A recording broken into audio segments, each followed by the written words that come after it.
We're looking today in the book of John during the final hours of Jesus with his disciples before the cross.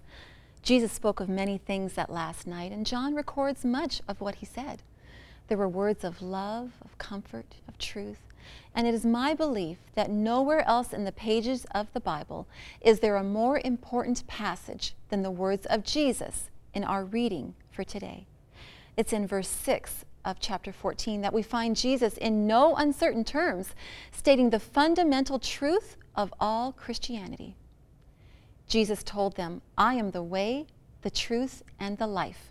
No one can come to the Father except through me." Jesus is not one way to the Father. He is the only way to the Father. But not everyone gets this. Why is the exclusivity of Jesus so hard for some to accept? We accept this concept in other parts of life. When he was a teenager, author John Yates wrote that the students in his high school were all called to the gym and each was given a sugar cube with pink syrup on it. This syrup was actually a serum that was developed by Dr. Jonas Salk as a preventative to polio. Because of the terrifying polio epidemic that was sweeping the country, people everywhere were eager to accept this serum. Do you think anyone said, "I don't really think I want to avoid polio this way. I'm going to wait for something different to come along"? Of course not. That would have been foolish. But sadly, that's the way many approach God. He has clearly laid out the way to life, clearly established the identity of the Savior. And still, there are those who choose their own way. People like multi-billionaire Ted Turner. In an article in USA Today, he was asked to comment on his own personal religious beliefs. This is what he had to say. "When you look in the mirror in the morning, when you're putting on your lipstick or shaving, you're looking at the Savior.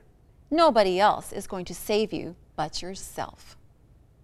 How sad that someone with such a wealthy present has such a desolate future. But it doesn't have to be that way. Ted Turner can still accept the truth. Without the saving dose of serum developed by Dr. Jonas Salk, the fight against polio was all but hopeless. Left to its own defenses, the human body just couldn't combat the poison of that ruthless disease. And so it is with sin.